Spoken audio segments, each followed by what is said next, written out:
1998 Toyota Harrier. It is 4x4.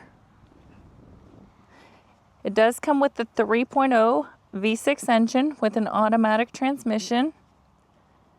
It does come with 41,340 original miles.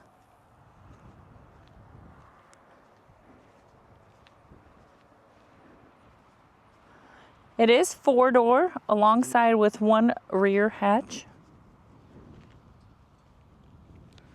We are going to go ahead and take a look at the interior of the vehicle.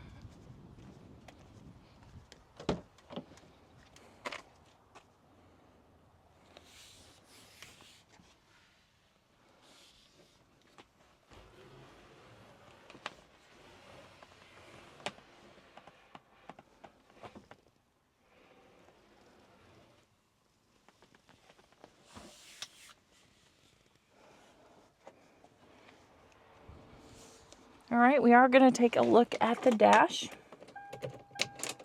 As y'all can see, the lights do come on, so you know we have not punched them out.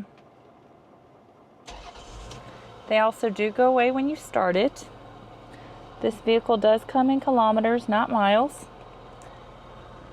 The number that you're seeing, that's kind of flashing, 66,532. That is the kilometers. The miles on it again is 41,340. I did want to let y'all know that with the Harriers, once you start driving, the doors do lock, but then when you go to turn it off, the only door that opens is the driver's side, so you will have to click the unlock button. We're going to go ahead and take a look at the frame as well.